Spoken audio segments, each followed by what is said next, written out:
Bienvenue sur Légendaire Cake, la chaîne où l'histoire devient fascinante et mystérieuse. Aujourd'hui, nous abordons une question intrigante. Et si Adolf Hitler avait survécu en 1945 ? Berlin est en ruine, encerclé par l'armée rouge. Le régime nazi s'effondre. Pourtant, des théories troublantes persistent. Hitler serait-il vraiment mort dans son bunker ? Ou est-il orchestré une évasion audacieuse pour disparaître dans l'ombre ? Explorons ensemble ces hypothèses captivantes. Le chaos dans le bunker et les doubles d'Hitler.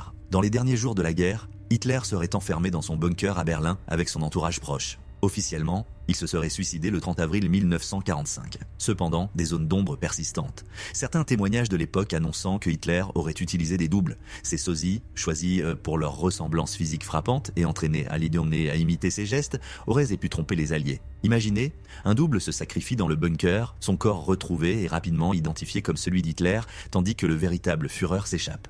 Berlin était traversé par un réseau de tunnels souterrains complexes, dépendant du bunker à des points stratégiques. Ces passages pourraient permettre une fuite discrète, entraînant ainsi les combats en surface. Une fois hors de la ville, un véhicule aurait pu l'emmener vers un lieu sûr, l'évasion sous-marine. L'Allemagne nazie était réputée pour ses U-boots, ces sous-marins ultra-performants capables de traverser l'Atlantique sans être détectés. Selon certaines théories, un sous-marin aurait été spécialement aménagé pour transporter Hitler et quelques fidèles collaborateurs hors d'Europe. La destination ? L'Argentin. Ce pays, gouverné par le régime de Juan Perón, entretenait des relations ambiguës avec l'Allemagne nazie. En juillet 1945, des sous-marins allemands auraient été repérés près des côtes argentines, notamment l'U-530 et l'U-977. Ces observations ont alimenté l'idée qu'Hitler aurait pu traverser l'Atlantique pour se réfugier en Patagonie. Loin des salutations, il aurait vécu dans une maison isolée, entourée de partisans fidèles. La région, connue pour ses vastes étendues désertiques, ses lacs et ses montagnes, offre un refuge parfait pour rester caché.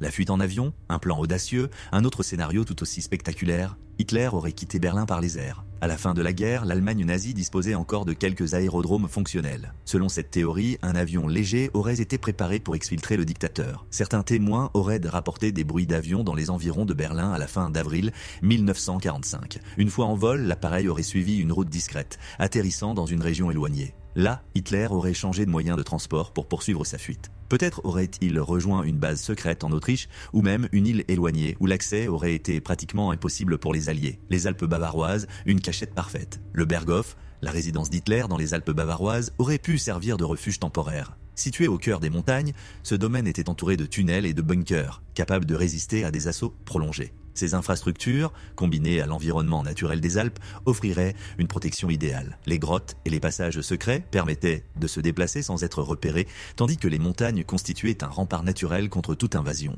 Dans ce scénario, Hitler aurait pu rester caché dans une base bien équipée, attendant que la pression internationale revienne. Imaginez-le surveillant les événements mondiaux depuis les hauteurs, espérant un retour improbable. L'Argentine, terre d'asile des criminels nazis. Parmi toutes les théories, celle de l'Argentine est celle la plus persistante.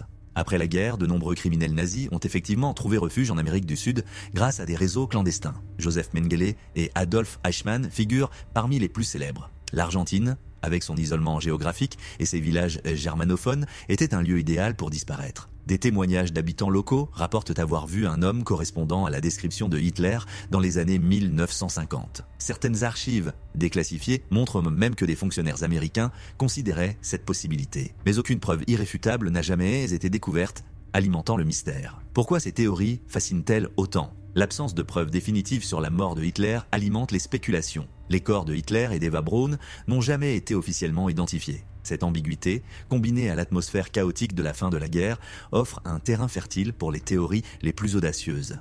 Ces récits captivent parce qu'ils interrogent notre compréhension de l'histoire et notre besoin de certitude. Ils rappellent aussi que certains mystères pourraient ne jamais être résolus. Abonnez-vous à Légendaire Cake. Alors, que pensez-vous de ces scénarios ? Croyez-vous à l'idée que Hitler aurait pu survivre et s'évader ? Ou pensez-vous que tout cela n'était que spéculation ? Quoi qu'il en soit, l'histoire regorge de mystères fascinants. Et sur Légendaire Cake, nous aimons les explorateurs avec vous. Abonnez-vous dès maintenant et activez la cloche pour ne manquer aucune enquête captivante. Merci d'avoir regardé. Et à très bientôt pour une nouvelle aventure inoubliable.